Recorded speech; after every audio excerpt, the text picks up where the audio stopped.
Milagros, situaciones que nos ponen al límite de la realidad, la posibilidad de que entidades y seres cósmicos, santos, deidades puedan intervenir en nuestra vida y cambiarla. Observen este video. Lo que ustedes están viendo es alguien que entra en trance al invocar uno de estos santos populares mexicanos. Hoy vamos a ver casos increíbles en este programa de Más Allá sobre este tipo de santos. Vamos a hablar del niño Fidencio y de otros más. Prepárense, porque esto va a estar increíble.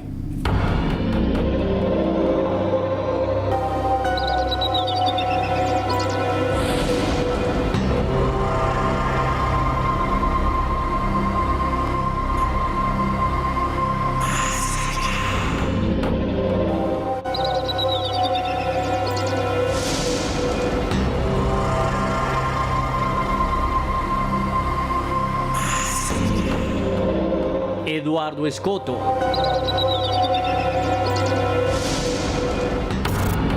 Arturo Tobar Salazar,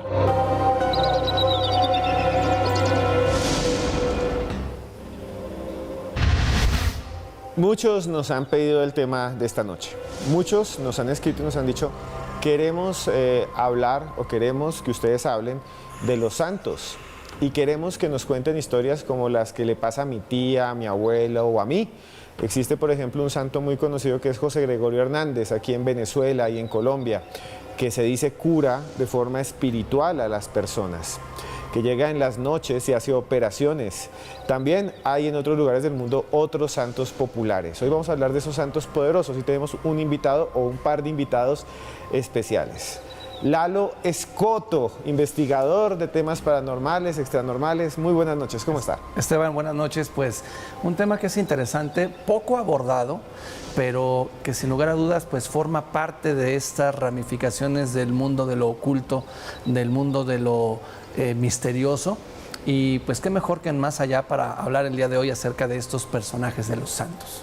Y también tenemos a el señor Sato, a Arturo. Muy buenas, desde México. ¿Cómo está usted? Desde la casita de la Bruja, aquí en Morelia, Michoacán. Es un placer para mí, desde México, estar con ustedes en este programa. Gracias a usted por acompañarnos.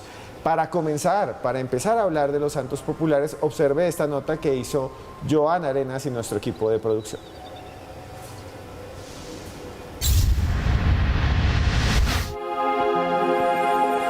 Santos, entidades milagrosas, seres superiores.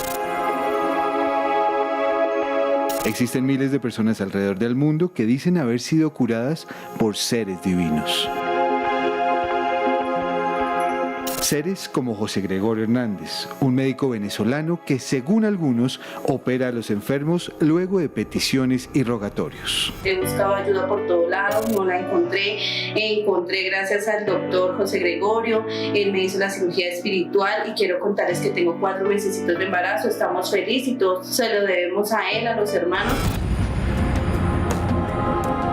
Gregorio fue beatificado por la Iglesia Católica en medio de la pandemia del COVID-19 en el año 2021. Sin embargo, este no es el único santo popular que existe. Acompáñenos esta noche a conocer la historia del Charro Negro, Jesús Malverde, el Fraile de Puebla y muchos más. En nuestro especial de los santos más poderosos y populares en Más Allá. Santos populares, santos poderosos. En toda nuestra América Latina hay alguno. Mis compañeros, mis colegas antropólogos han dedicado mucho tiempo en investigarnos y en investigarnos a los latinoamericanos que creemos en esos seres, en esas entidades y en investigar esas tradiciones. Desde Venezuela y el monte de Sortre con María Lionza y las 3 potencias hasta el niño Fidencio, el Angelito Negro, la Santa Muerte o San la Muerte también en México y en Argentina. Eduardo, ¿por qué cree usted que se da estas creencias por toda América Latina? Es que no hay país donde no se crea en uno de estos santos que para la iglesia a veces terminan siendo conflictivos, ¿no? Los sacerdotes, los pastores dicen, no crean en ese santo que es del demonio, o cosas así. Sí, es una parte fundamental del ser humano creer en algo. tener una necesidad de fe, una necesidad de creer que hay algo más allá. Y en ese sentido podemos encontrar varios personajes que, independientemente de que la Iglesia Católica los reconozca o no como santos, sus obras en vida y sus obras después de la muerte son las que definen prácticamente el trabajo espiritual que ellos vienen realizando y a quienes han ayudado. Entonces eso se va a encontrar siempre en diferentes partes del mundo. Y Arturo, yo le quería preguntar eso. En México, en toda América Latina, pero en México es muy fuerte, ¿no? Incluso se construyen iglesias y cultos sobre santos populares. ¿Por qué cree que la gente deposita tanto su creencia en ellos? ¿Y qué nos puede contar de las cosas que pasan alrededor de estas iglesias, que son a veces muy paranormales, ¿no? Sí, lo que sucede es de que hay una gran necesidad de fe, hay una gran necesidad de esperanza, hay una gran necesidad de que las personas tengan sus ideas conectadas con algo divino, con algo sobrenatural que les pueda ayudar a satisfacer y solucionar muchas situaciones. La gente siempre anda en búsqueda de la salud, del dinero, del amor, y a veces hacen hasta cosas que parecerían inimaginables, como lo que luego vemos en algunas procesiones, que la gente se arrastra, por ejemplo en este video, que la gente se va hincada, que la gente se va a lo mejor con nopales en la espalda o se va con un látigo golpeando la espalda. Entonces hay muchas situaciones muy curiosas, pero tiene que ver con ese sincretismo cultural y religioso que existe en todas partes del mundo y sobre todo en América Latina. Y si hay un caso que es bastante paranormal y misterioso y que tiene que ver con cosas y fenómenos que realmente son alucinantes, que la misma Iglesia Católica ha hablado de ellos como la incorruptibilidad del cuerpo, la idea de que alguien se muere y no se pudre, no se descompone, no llegan los gusanos, incluso dicen que huele bien. Es un caso que sucede en Puebla. Ahí hay un fraile que parece haber quedado detenido en el tiempo y que muchos dicen es milagroso. Observen la historia del fraile de Puebla.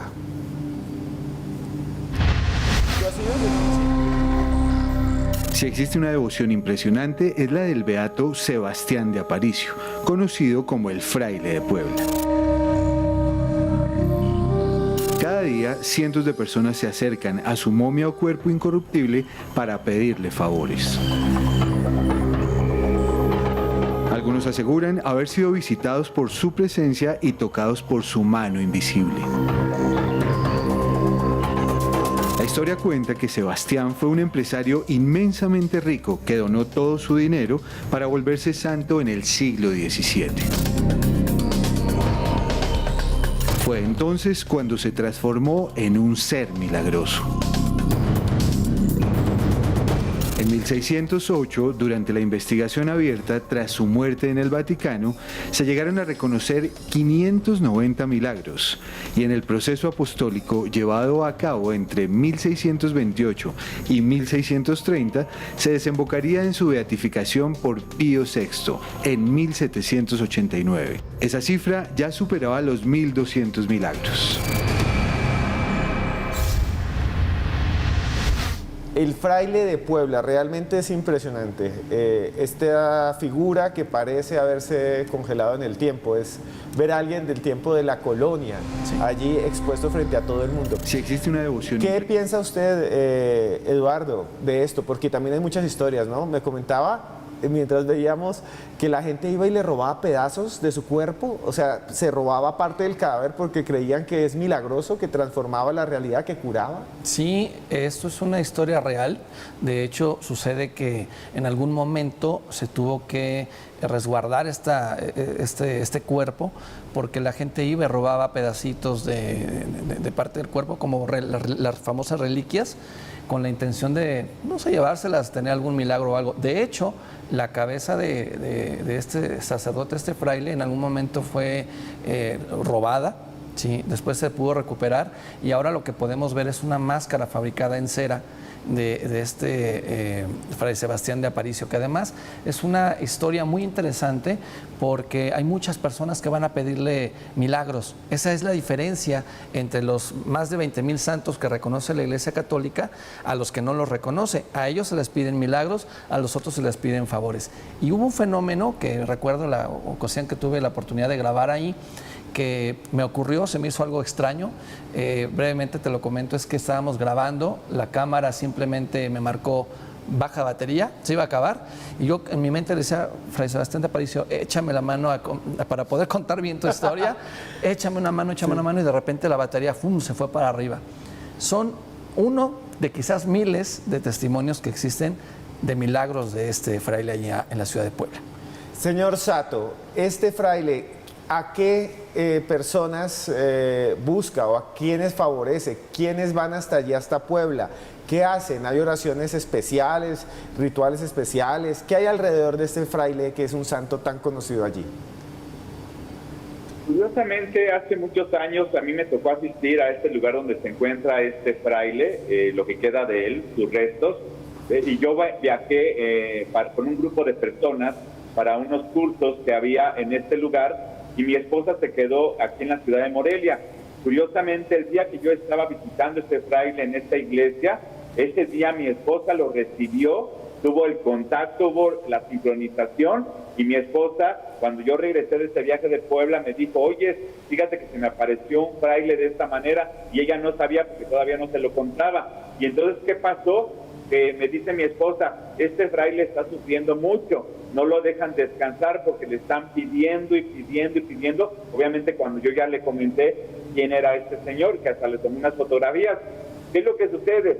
Que muchas personas que piden los milagros a este tipo de santos, pues posiblemente pues sea algo bueno pedirles algún favor, algún milagro, pero ¿qué tanto es bueno que no los estemos dejando descansar cuando se supone que ya debería de estar en una sepultura normal como todo mundo y estar en paz? La gente en su necesidad pide infinidad de cosas.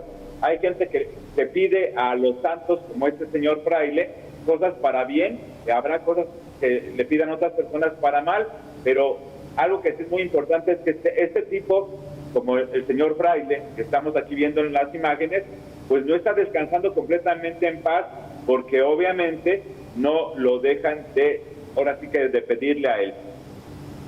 Yo quería preguntarle rápidamente, Eduardo, lo que nos acaba de decir Sato, es bastante conocido, que muchos de los santos populares no se buscan para hacer favores positivos, sino que también se invocan para el lado oscuro, ¿no? Mucha gente se acerca la Santa Muerte, el Niño Fidencio, el Indio Guataipuro acá, el Negro Felipe, porque también son duales, ¿no? No son solamente bonachones y buenos, sino estos santos populares también son poderosos para los trabajos, para la magia negra, ¿no? Sí, existe una dualidad ahí muy importante, muy interesante, no solamente con ellos, sino con los santos que ya son reconocidos por la Iglesia Católica, porque uno de los rituales, por ejemplo, que se hacen, o de los procedimientos que se hacen para poder corroborar la beatificación de una persona de esta naturaleza, es precisamente a través de las reliquias. Hoy traigo yo una reliquia aquí que más tarde se las voy a mostrar. Ya las presentamos. Pero a través de la reliquia puede ser un dedo, puede ser un cabello, una uña, un diente. Sí, y si la persona se manifiesta, quiere decir que es santo. De ahí viene ese proceso. Ya con los santos populares, pues sí se presta mucho a que, pues que el amor, que si no me quiere mi novia, ayúdame a regresarla, o ayúdame a que no me agarre la ley si es que me dedico a algo negativo. Pero esa es la dualidad que existe en toda la raza humana. Todos somos seres duales. Lo que pasa es que las personas están más ávidas de pedirles favores que milagros a este tipo de seres. O sea, a los santos reconocidos, reitero, se les piden milagros, pero a los que no son reconocidos se les piden favores. O sea, hay una gran cantidad de seres como el Niño Fidencio, tenemos a Juan Soldado, que es el santo de los migrantes, ¿sí? Que a él le piden pues que la migra no los vaya a encontrar a los que van a Estados Unidos. En fin, es un gran abanico de posibilidades que se tienen con estos santos. Bueno, yo me puse las gafas porque nos vamos a comerciales. El numeral nuestro de hoy es Santos Más Allá. ¿Tiene usted alguna experiencia con un santo? Cuéntenos aquí mismo. Denos like si nos ve en YouTube. Replique este programa. Aquí hacemos misterio de calidad para América Latina. Les dejamos este libro recomendado, Violeta, de Álvaro Vanegas. Nos lo envía Calixta Ediciones. Violeta es la historia de un hombre lobo. Y también este libro que nos envía Estefanía, Después de diciembre, de Johanna Marcus. Ahí está, ahora sí quedó bien. Johanna Marcus, Después de diciembre. Nos vemos después de comerciales y les traemos la historia de un santo increíble aquí en Más Allá.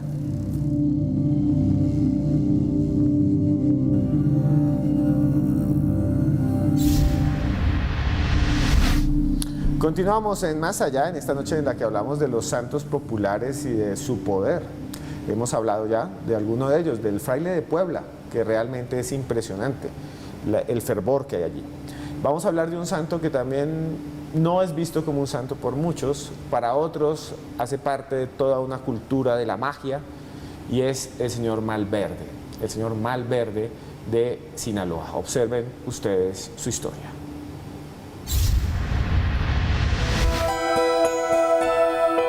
Conocido como el santo de los narcos, Jesús Malverde es uno de los santos populares más reconocidos del mundo. Jesús Malverde Campos, más conocido como Jesús Malverde, fue un asaltante nacido el 24 de diciembre de 1870 en Sinaloa, México. Luego de su muerte el 3 de mayo de 1909, algunas personas aseguraron haber sido visitadas por su espíritu que les proporcionó milagros. En la actualidad, su veneración se ha extendido por todo México y fuera de él. Asimismo, se le han levantado varias capillas. La primera de ellas se construyó en Culiacán. Conocido como el bandido generoso o el santo de los narcos, se asegura que ha sido adorado por el Chapo Guzmán y el Mayo Zambada. En la actualidad, muchas personas exponen canciones, oraciones y rezos en redes como TikTok. ¿Qué esconde la veneración de Jesús Malverde? Lo analizaremos aquí en Más Allá. Continuamos en Más Allá, en esta noche en la que hablamos de los santos populares, y Jesús Malverde es uno de los más conocidos de toda América. Y es conocido sobre todo porque muchos lo han asociado con los fenómenos criminales a veces, ¿no? Con el narco, otros también con los contrabandistas, antes del narcotráfico también los contrabandistas y muchos otros. ¿Qué es de alguna manera lo más trascendental, importante que ha tenido Malverde? ¿Por qué cree usted que se ha vuelto tan popular? Sobre todo es la historia antes de las tradiciones que se tienen ahora de Jesús Malverde, porque este personaje, este señor nacido en Sonora en 1870, se dedicaba básicamente, era el llamado Robin Hood mexicano. Él robaba a los ricos para repartirle a los pobres. Es de ahí en donde comienza a ganarse la confianza del pueblo mexicano, a tal grado que ahora se le considera como un santo. Una de las cosas muy particulares que se tienen dentro de este culto es la tumba que se encuentra en el estado de Sinaloa, en donde normalmente las personas llevan flores, llevan veladoras a pedirle sanaciones. Ha hecho sanaciones realmente muy importantes, milagrosas, pero sobre todo hay un dato que es muy curioso, y es que aquellos fieles que van a pedirle algún milagro o algún favor llevan una piedra del lugar de donde ellos nacieron. Es como una ofrenda que le llevan a este personaje, y se asegura que han recibido pues muchísimos favores. Y aquí una cosa, Eduardo, que quiero decirle a todos. Malverde no es el santo solo de los delincuentes y de los narcos, no, es un santo popular, sí. Es un santo de la gente, sino que hay una parte de personas que lo ven asociado al narcotráfico porque se ha creado todo esto que llaman narcocultura, pero él no lo es. O sea, hay gente que es muy honesta, que va a buscarlo, y hay rezos especiales y lo que tú dices, por ejemplo, llevar una piedra. O sea, no es un santo delincuente, es un santo popular. Sí, un santo popular. Lo que pasa es que a veces sucede que algunas culturas pues toman este tipo de imágenes, como que se adueñan de ellas, y pues como cualquier persona pueden tener el culto hacia cualquier entidad que ellos quieran, hacia cualquier santo. No significa que esto sea algo negativo. En ese tipo de cosas, lo negativo es la intención que le pone la persona, las cosas que le pide. Pero en el caso de Jesús Malverde, estaríamos hablando de un santo que sana, un santo que ayuda a los pobres para poder sacarlos de los huecos en los que se encuentren. Y que la iglesia no lo considera santo, no está dentro del santoral, incluso lo ven mal. Sí, sí es mal visto, ahora sí que Malverde es mal visto, porque no está considerado como uno de los santos que ha pues corroborado la Iglesia Católica. Sin embargo, sus obras y los milagros que ha realizado hasta el momento, en algún tiempo seguramente será considerado dentro de ese grupo de santos. Y bueno, usted tiene en sus manos, lo prometió, una reliquia. ¿Nos puede contar la historia y qué es lo que trae usted para que también Arturo podamos hablar ahora de las reliquias y de estos usos? Bueno, de parte de familia de mamá, tengo un tío que es Monseñor Salvador Septién Uribe, que nació en la ciudad de San Juan del Río Querétaro en el año de 1886. Él fue sacerdote, tuvo algunos nombramientos por parte de Juan XXIII. Y este personaje, bueno, ya han aparecido varios libros, aquí está uno de ellos. El otro escrito también por una de mis tías, Elena del Cañizo Septién, que está en esta es la portada de ese libro. No lo tengo ahorita a la mano, pero cuando venga te lo prometo que te lo voy a traer, te lo voy a regalar. Muchas gracias. Y es un santo popular, o sea, sí. Se le busca, se le pide, hace milagros. Es un santo popular, ha ayudado a muchas personas. Actualmente se encuentra en el proceso de beatificación. Ahí estamos viendo el documento de la diócesis de Querétaro a cargo del padre Gaviria, en el que están ayudando precisamente a que Monseñor Salvador Septién Uribe sea reconocido como un santo popular. Imagínate que cuando falleció, era tal la euforia del pueblo queretano que se acercaban, ¿sí?, a él, a la tumba, al féretro, y querían tocarlo. Algunos periódicos lo consideraron como hoy muere un santo, hoy muere un hombre de fe. Hay muchos milagros de parte de Monseñor Salvador Septién Uribe, pero para resumir te voy a contar uno de ellos. Resulta que en alguna ocasión una persona se acerca y le dice: oiga, Monseñor, necesito para las medicinas de mi hijo que está muy enfermo, necesito dinero. Dice: mira, no tengo dinero, pero tengo este alacrán, alacrán, un escorpión caminando en la pared. Dijo: lleva y con esto te va a sobrar. Pues resulta que el escorpión se convirtió en oro. Estaríamos hablando de un proceso alquímico, de realmente una persona con santidad. Y es ahí en donde entra toda esa historia. Mira, estamos viendo la cripta con todos esos agradecimientos de muchas personas que han podido ir hasta donde está, ahí en la catedral de la ciudad de Querétaro. Y en mis manos tengo precisamente una reliquia de su muerte ocurrida el 5 de enero de 1978, en donde vemos a Monseñor Salvador Septién con esta indumentaria tan bonita que trae, pero si se fijan en la parte de aquí arriba tiene un pedacito negro. Este pedacito negro es la reliquia, su parte de su vestuario que trae en esa ocasión.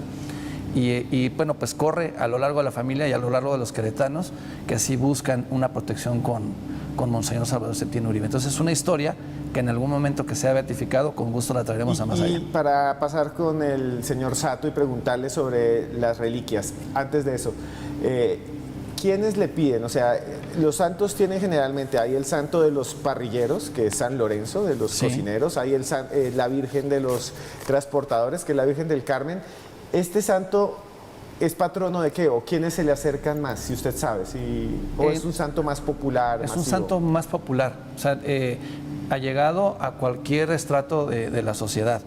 O sea, hay personas desde estratos muy altos hasta estratos bajos que se han acercado a él con la intención de pedirle favores. Hay muchos situaciones comprobadas a través de estudios médicos, por ejemplo, de personas que tenían algún tipo de enfermedad terminal, se acercaron a la cripta de Monseñor Salvador Septién, que se encuentra en la Catedral de Querétaro, a pedirle este tipo de favores. Y es muy común ver en los periódicos cotidianamente los agradecimientos por los favores recibidos a Monseñor Salvador Septién Uribe. Entonces, estamos hablando que es general, no es para un grupo de personas en específico, sino ha habido muchos testimonios de sus milagros. Bueno, antes de ir a comerciales, Arturo, ¿cómo se mueven las reliquias? Porque me han dicho que en muchos lugares de México, que usted está allá, y también de América Latina, se tienen estos pedazos de cuerpos de hombres santos, ¿no? De personas que supuestamente son poderosas y que esos objetos son paranormales, o sea, hacen que todo cambie. ¿Qué piensa usted? Los llamados reliquias se vuelven objetos mágicos que podrían ser tomados como muchos, como un talismán o como un amuleto. Esto es lo que se vuelven las reliquias, un talismán o un amuleto. Muchas personas traemos en el cuello colgado alguna figura, algún dique, o traemos algún anillo, o traemos en la cartera, inclusive en nuestras imágenes de nuestros santos, y para nosotros estas cosas forman parte de nuestras creencias, y precisamente ese es el punto o el meollo del asunto, que estas reliquias se vuelven dentro de la cultura popular los talismanes y los amuletos que la gente necesita para creer y tener más fe en los milagros. Y para defenderse también de las malas energías y de la brujería, ¿verdad? Muchas veces se usan para limpiar brujerías, por ejemplo. Sí. Sí, así es. Fíjate que hay una combinación muy poderosa que yo traigo en mi cartera, que es traer a San Cipriano. San Cipriano es uno que era antes un santo que trabajaba con el lado oscuro, pero obviamente controlaba demonios y él es muy protector. También está San Benito Abad, también está San Ignacio de Loyola y también está el Arcángel Miguel. Entonces yo creo que si ustedes traen esa combinación en su cartera de estos 4 santos, incluyendo a San Miguel Arcángel, yo creo que la fe ayudará a que logren ustedes salir adelante en la protección y en sus necesidades cotidianas que siempre ocupamos los seres humanos. Yo también tengo uno aquí en mi billetera, tengo 2, pero se los voy a contar después de comerciales. Por ahora los dejamos con este libro que nos envía de Molino, del sello Molino de Estefanía. Aquí lo ven, se llama Una herencia en juego. Una herencia en juego, uno de los libros más vistos y buscados en estos días por América Latina. Y este otro que es Cuando la historia se convierte en religión. Nos lo enviaron acá, su escritor, gracias. Cuando la historia se convierte en religión, gracias por enviárnoslo. Se les quiere mucho, esto es Más Allá.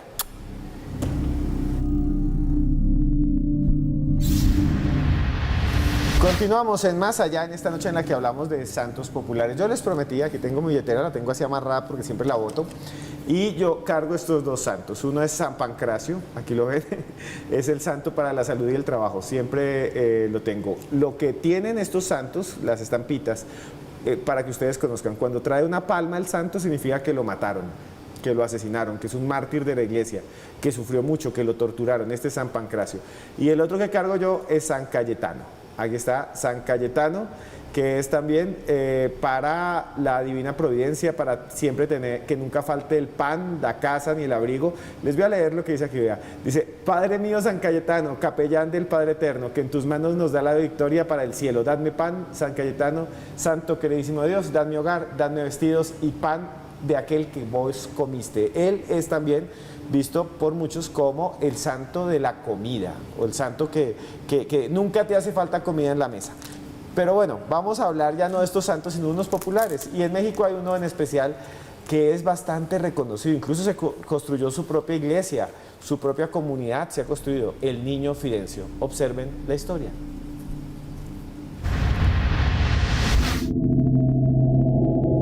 Las fronteras con lo imaginario y lo espiritual son bastante delgadas. En esas fronteras parece habitar el Niño Fidencio. Una leyenda mística que se mezcla con extrañas manifestaciones. José Fidencio Constantino Cintora nació en 1898 en Guanajuato y fue llamado así por su extraña voz y su cuerpo lampiño. Se narra que Fidencio era famoso por realizar operaciones utilizando trozos de vidrio, sin anestesia y sin causar dolor alguno en sus pacientes, y por relacionar sus curaciones con lugares específicos del poblado, como un árbol de pirul, desde el cual arrojaba frutas y objetos a los congregados a su alrededor, siendo curados quienes recibían el golpe. Y también un columpio y un charco lodoso ubicado en las afueras del poblado, donde sumergía a sus seguidores. Luego de su muerte, el 14 de octubre de 1938, miles de personas afirman haber sido operadas por su espíritu. ¿Qué misterios oculta el Niño Fidencio? Lo analizaremos aquí, en Más Allá. Cuando uno ve al Niño Fidencio y su culto, no puede evitar, como sudamericanos, los que estamos aquí, de Colombia hacia abajo, pensar en José Gregorio Hernández, por ejemplo, que es un santo médico que opera. Fidencio era algo similar, ¿no? Como una especie de entidad espiritual, si se puede decir así, después de muerto, que también opera y que ayuda a las personas. ¿Qué piensa usted, señor Sato? ¿Qué piensa usted del Niño Fidencio? Fidencio fue un personaje muy emblemático del norte del país, que hacía curaciones desde milagrosas y otras muy estrafalarias. subía en el columpio a aquellos que estaban mudos, pero este columpio, había un columpio especial que se encontraba en una parte alta y que no veían obviamente los que subían al columpio, que había una parte que había como una especie de pequeño barranco. Cuando se subían algunos mudos y los subían al columpio y los empujaban, la gente gritaba, los que se subían siendo mudos gritaban, entonces les devolvía la voz. Había cosas muy tremendas que hacía este santo. Cortaba con cristales de botellas quebradas en ese momento, le sacaba los tumores, le sacaba los dientes, las muelas, entonces hacía curaciones muy especiales. Entonces la gente se volcó con este santo, que sí es muy reconocido en la parte norte del país de nuestro México, pero es más o menos en la época que también uno recuerda a la famosa Pachita, que también hacía sus cirugías, pero Pachita hacía cirugías espirituales, nada más que Pachita no es una santa, es una curandera muy famosa, pero el niño Fidencio sí tiene gran respeto y grandes seguidores, porque se ha extendido por muchos lados esta creencia de que sus curaciones son bastante milagrosas. Eduardo, Lalo, ¿qué podemos hablar del niño Fidencio? Porque sí se parece muchísimo a la famosa Panchita, José Gregorio Hernández, y vivió muy poco, ¿no? Creo que llegó a los 30 años y falleció, y fue buscado por presidentes, por mucha gente, ¿no? Sí, era, en mi opinión, era un alma muy evolucionada. Era un especialista en la herbolaria, trabajaba mucho con lo que son las plantas, con las hierbas medicinales, y efectivamente expresidentes de la talla de Plutarco Elías Calles buscaban mucho la ayuda del niño Fidencio. A diferencia de Pachita, que ella pues sí curaba con hierbas, pero más que nada con un cuchillo viejo de cocina. Qué impresión, ¿no? Sí, hacía operaciones impresionantes que fueron documentadas por personalidades como Jacobo Greenberg. Son casos muy distintos. Sin embargo, ellos se dedican a la sanación a nivel espiritual. Es decir, quiere decir que están trabajando con otros planos de existencia, con médicos que seguramente se encuentran en otras realidades. ¿Y cómo son los rituales? Si ustedes dos, cualquiera, Arturo, nos puede contar, ¿cómo es un ritual cómo se le pide al niño Fidencio, por ejemplo?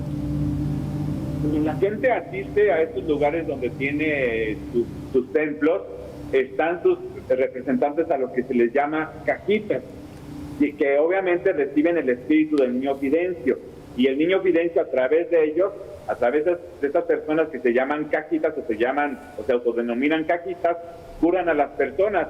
La gente con su fe se mete en esta especie de alberca, que no es una agua muy limpia que digamos, pero ahí se meten y ahí suceden supuestamente las sanaciones completas. Ahí vemos en la imagen muchas sillas, muchas muletas que fueron dejadas por personas, pero la gente asiste a este lugar que es muy árido, no es un lugar así como muy cómodo para todo el mundo, y con esos extremos calores asiste y se arrastra en el suelo, y estos personajes que le ayudan actualmente a curar en este lugar, en este santuario, pues se manifiestan a través del espíritu de este santo para que la gente reciba esa sanación. Pero es tanta la fe que tiene la gente que ahora sí que dicen por ahí, ten cuidado con lo que piensas o con lo que crees, porque se te puede hacer realidad. Así que ese es el tamaño de la fe de la gente. Lalo, y es que dentro de todo esto que nos está contando el señor Sato, hay una cosa brutal, y es que existe una especie de videntes, ¿no? Mediums que dicen que son poseídos o son el espíritu de lo que sea. Para ellos el niño Fidencio entra dentro de ellos y así hacen la curación. Es muy diferente a otros santos, ¿no? Porque los santos normales, los de la Iglesia Católica, nunca poseen a nadie, ¿no? Es bastante interesante. Sí, eso es una situación que podríamos ya entrar en la situación de los mediums, ¿sí? Que son, o de los canalizadores, que son capaces de percibir ese tipo de entidades, darles permiso de entrar en su cuerpo y actuar a través de ellos. Pero estamos hablando que este tipo de prácticas no solamente se dan en México. Encontramos casos, por ejemplo, en Brasil, en Argentina, en Guatemala, en Colombia mismo con este santo que cura, en el que dan estas personas ese permiso para interactuar. Somos un medio, eso quiere decir medium. Somos un medio por el cual estas entidades pueden trabajar y pueden sanar no solamente a nivel físico, sino a nivel psíquico y a nivel espiritual. Y quisiera preguntarle también al señor Sato una última cosa sobre el niño Fidencio. le decía niño porque no le crecía pelo, ¿no? Era como seguía siendo un niño y además su muerte es también un poco enigmática, ¿no? Muere muy joven, nunca lo vimos viejo, ¿no? Siempre las fotos, siempre es una persona joven, incluso políticos, gente muy importante de la farándula, gente con mucho dinero, lo busca, se ha convertido como en una especie de santo ya no tan popular, sino también santo de los poderosos, ¿no? Sí es, y cuando murió el niño Fidencio, no le permitían enterrar su cuerpo porque creían que iba a resucitar, que iba a revivir, y duró muchos días, según algunas historias, ahí su cuerpo. Y es un lugar muy enigmático, la casa donde vivió y donde atendió el niño Fidencio, y efectivamente es muy recurrido por políticos, por artistas y todo ello, porque obviamente hacía milagros, sobre todo de curaciones, de cánceres, de tumores y demás, y la gente se abocaba demasiado a esto. Entonces, gracias a esta situación, esta comunidad creció económicamente y hoy en día pues sí sigue este fervor hacia lo que viene siendo la iglesia del niño Fidencio, pero obviamente poco a poco, conforme pasa el tiempo y hay más santos por ahí regados por todo el país de México, pues la gente empieza a recurrir también a otro tipo de santos.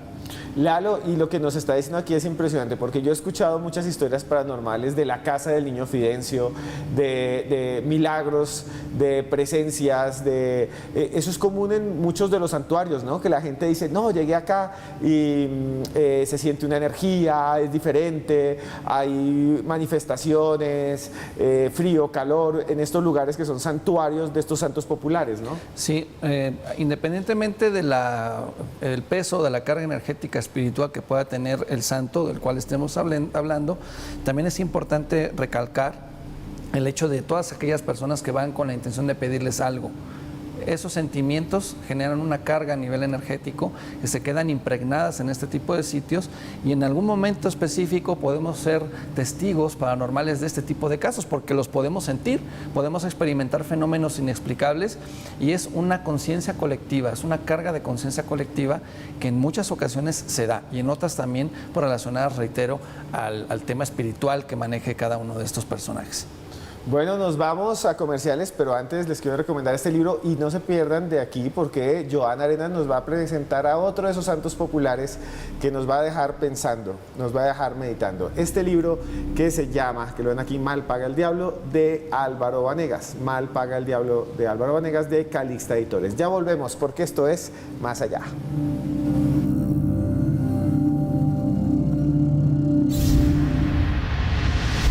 Continuamos en Más Allá en esta noche en la que hablamos de los santos poderosos. Hablamos de casos increíbles, aquellos que supuestamente están en el límite de la realidad.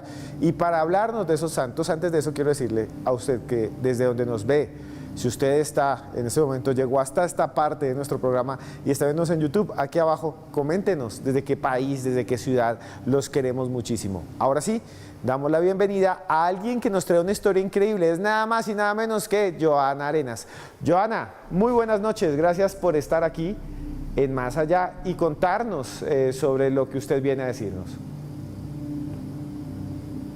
Buenas noches, don Esteban. Otro de los santos populares que se venera en México es el conocido Juan Soldado o Juan Violador en algunos casos. Se trata de Juan Castillo Morales, un hombre que fue militar y que además fue acusado de haber violentado a una menor de edad. Y debido a este crimen, pues precisamente fue fusilado en la ciudad de Tijuana. Hasta su tumba llegan miles de creyentes a ofrecerle flores, algunos también placas en conmemoración a este hombre que supuestamente fue fusilado siendo inocente. La leyenda cuenta que la madre de esta menor de edad, después del fusilamiento de Juan Soldado, declaró que este hombre había sido inocente, que no era el culpable del asesinato y la violación de su hija, y por eso precisamente las personas empiezan a ir hasta la tumba, porque dicen que hay señales divinas en este lugar, después de que el hombre con valentía asumió esta situación y finalmente muere siendo un mártir. Sin embargo, ustedes pueden ver en estas imágenes la cantidad de ofrendas que llegan hasta esta tumba, velas, flores, placas de agradecimiento, porque la gente va hasta donde Juan Soldado a solicitarle ayuda, sobre todo las personas migrantes. Este se convirtió en el santo de los migrantes indocumentados mexicanos. Este santo es bastante reconocido en el noroccidente de México y en el suroriente de los Estados Unidos. ¿Y por qué? Porque hasta allí llegan los migrantes a solicitar su ayuda para poder pasar hasta Estados Unidos y lograr ese sueño americano. Un santo, un mártir o un hombre cruel. Ahí le dejo la pregunta, Esteban, para que usted la resuelva con nuestros invitados de hoy. Sin embargo, quienes creen, pues acuden diariamente hasta el cementerio de Tijuana a pedir la intercesión de Juan Soldado. Nos vemos en una próxima ocasión aquí en Más Allá. Y esta historia sí que es interesante, la historia de Juan Soldado, el santo de los migrantes, porque a mí me cuentan, Lalo y también señor Sato, me escriben muchas personas de México que ven este programa, que nos van a ver hoy, que nos están viendo en toda la República Mexicana, y me hablan muchos también desde Texas, me hablan muchos desde otras partes de Estados Unidos, San Diego, California, y me dicen que Juan Soldado muchos le piden y que están seguros de que hace cosas milagrosas, como volverlos invisibles, que la gente que está encomendada a Juan Soldado pasa por la frontera y la migración no los ve, o sea, no los ve, es como, a mí me describía alguien, no, es que está encomendado a Juan Soldado y pasó por la frontera caminando y nadie le dijo nada. Otras personas se mandan a tatuar a Juan Soldado en los pies, en las manos, en los brazos, como una forma de devoción. Familias enteras dicen que le piden a Juan Soldado para reunificarse, ¿no? Para encontrarse con el primo que pasó al lado, que le dé la nacionalidad y vuelva. Señor Sato, ¿qué piensa usted de Juan Soldado, este santo tan conocido en Tijuana? Sí, se considera Juan Soldado un violador, un asesino, un mártir y un santo. Obviamente hay muchas historias que pueden existir en torno a él y habría que investigar profundamente si sí fue un violador y fue un asesino. Pero lo importante es que debido a que fue considerado un mártir y posteriormente un santo, la gente le pide bastante. Y es como en el caso de otros santos, quiero hacer aquí un paréntesis, mencionar también a lo que le llaman la Santa Muerte, que también no está reconocida como santa, pero así es dentro del misticismo mexicano, que igual que Juan Soldado, los malosos, la gente que se dedica al mal, se encomiendan tanto a este tipo de santos, que inclusive policías han dicho, o militares, que estando a 1 metro de distancia, 2 metros de distancia de los delincuentes, les han disparado y no les han atinado después de haberles descargado toda la ráfaga de balas, porque como están tan protegidos por estos santos y tanta es la devoción de estas personas, que efectivamente hay una protección muy grande. Entonces puede ayudar, como Juan Soldado, tanto a gente buena como a gente no tan buena, para hacerse invisibles y para estar libres de los peligros. Sí, y Lalo, me acuerdo en ese momento de otras historias que me dicen que ven a Juan Soldado, o sea, que por ejemplo van a pasar la frontera y ven un hombre vestido con un traje de soldado mexicano de hace 100 años, de hace muchos años, que les dice por aquí. Sí. Por donde está el hueco, por donde se puede meter, donde no los van a coger, y después entran por ahí a Estados Unidos y después, ¿qué se hizo? Fue Juan Soldado que nos dijo por dónde ir. O sea, esas historias son increíbles. Sí, hay casos también pues que nos ha contado algunas personas en México referente a este santo, que al momento de estar atravesando la frontera han hablado con él, que de repente están en algún lugar sentados y llega él, se sienta con ellos, sin conocer a la persona, empiezan a hablar con él. Y de repente resulta que la persona, este ser, les empieza a decir todo lo que les ha pasado en su vida ellos no saben qué está pasando, o sea, porque obviamente no lo conocen, saben que no conocen, y sin embargo después se dan cuenta que era Juan Soldado. Entonces hay una infinidad de historias que sin lugar a dudas pues genera todo ese conocimiento entre toda la gente y que se ha hecho pues más popular cada día. Sí, porque dicen que se manifiesta, o sea, a diferencia, bueno, la Santa Muerte también dice que se aparece y mostramos fotos acá en el programa. Sí. Y también dicen que se aparece el niño Fidencio, que a veces lo ven en la puerta de la casa, ¿no? Pero este es especial porque los migrantes dicen a veces que van por el desierto y que ven un soldado en el fondo y como que les dice por acá y siguen caminando y logran escaparse y llegar a Estados Unidos y después dicen, no, nos guió un soldado, pero es Juan Soldado. No sé qué piensas a todas esas manifestaciones que la gente cuenta.